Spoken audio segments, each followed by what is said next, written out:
This would also be our longest flight so far at 12 hours. At least it is a direct flight, so we didn't have to worry about getting any connections. We left directly from Vienna Airport, which, as you'll later see, was also influenced by the food choices, considering we got some Tyrolean mountain milk yogurt and Mannerschnitten, of course, as a snack. Our biggest concern was jet lag. There's a 7 hour time difference between Vienna and Tokyo because we would actually be landing the following day when it was only getting to midnight in Vienna. So we tried to prepare from a couple of days in advance, and the 12 hours passed relatively quickly enough considering we tried to spend most of it sleeping. This is a first time in Asia and in Japan.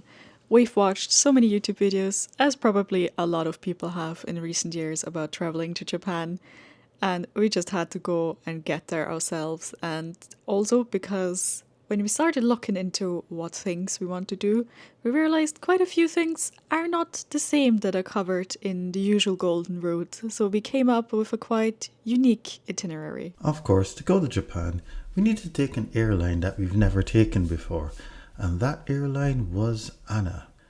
We were very lucky to get a straight direct flight from Vienna to Japan. The funny thing is that I thought the flight would have been fairly empty. When it was time to check in, I had booked the seats and saw that it was not really that full. Haha, joke was on me because when we got on, it was a full flight. But one of the reasons to go with ANA is that it has some of the most legroom in economy. So even though it was booked up, it wasn't so bad. This was a Boeing 787-9, which is one of the older models. We flew a newer one when we went to Barbados. But first of all, they give us these rice crackers. And I don't know if you had these sort of rice crackers, but they are definitely delicious and a great welcome snack. The flight path took us over the Black Sea. I admit it was kind of cool to fly over that for the first time. Soon after, we were served, I guess, breakfast or lunch or dinner. It's hard to keep track of which meal it is on these international flights. But we ordered a vegetarian meal, and of course, it came in many different parts, which we quite enjoyed. And this was something going to Japan that we would soon get used to, having meals in several different parts. As with any vegetarian meal on a flight, you definitely get a lot of vegetables. That much is universal. What isn't universal is actually getting metal cutlery. We weren't in premium or first class, just in the economy, so we were pleasantly surprised to just get some metal cutlery. I can't say the food tastes bad at all. It's kind of what you expect from airplane food, especially the quintessential pasta dish. I do love that we did have rice and other vegetables. I would soon find out that I love eating corn with a fork, because eating corn with chopsticks is another level. What was an even bigger surprise was finding this on the entertainment system. Steel pan renditions of Studio Ghibli songs. After some more hours, we got the breakfast. We knew we came from Vienna because lots of this stuff was actually Austrian. Had your manna bar and a yogurt. I hadn't had a manna bar in a while, so I was glad to have one. And for the main, we had some scrambled egg, some tomato. I think that was mushrooms. Yeah, this was good, honestly. I didn't realize at the time that this would be a lot like what our breakfasts would be themed on from now on. We won't lie to you, the flight was long. We were able to get some sleep in between the meals and of course watch some movies, but we were well on our way there, and it definitely took some interesting flight paths. But after 12 hours, we were quite ready to land. The good thing for us, it was morning. So we got to see some of those views of Fuji that we showed in the beginning. And very soon, we would start seeing the island of Japan, the islands of Japan come into view.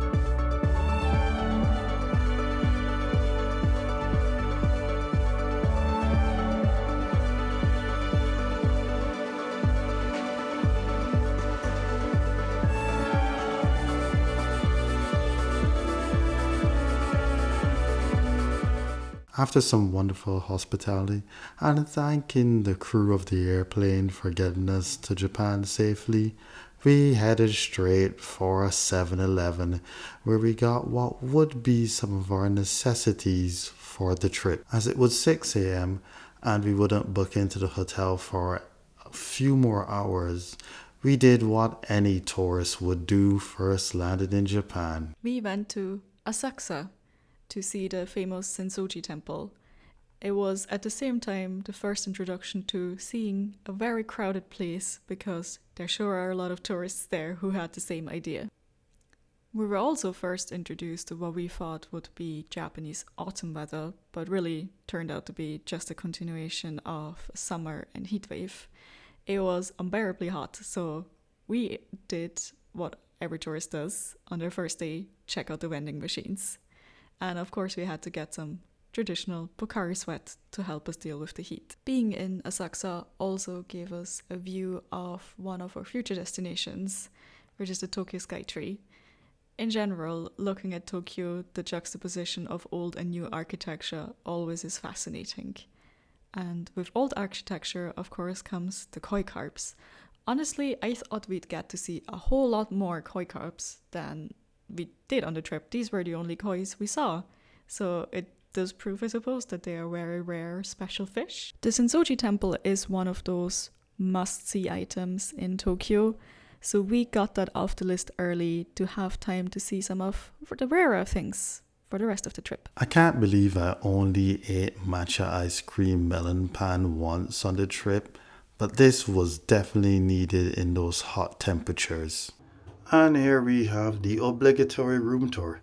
Now we're staying in this just kind of small hotel here in Tokyo.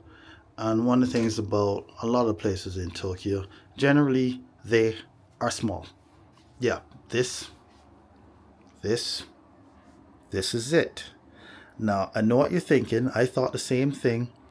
Yeah, this is really, really, really small. So, of course, we just checked in. So there's stuff everywhere. But the thing is that this may look small, but it is super, super, super functional. And, got a place hanging the clothes. There is no actually full cupboard there. Yeah, I've got the fabric thing on the door, your usual key card thing. Even this is interesting.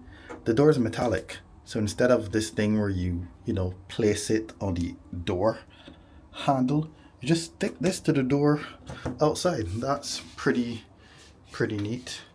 Yeah, TV right here with your Japanese TV. Can't understand anything, but it's cool. You've got your own little fridge here as well. Yeah, various amenities and so on and so forth. But the kicker of this place is this thing. Yes, we are definitely in Japan. Lovely high-rise buildings. I am definitely going to look forward to this view when it's nighttime.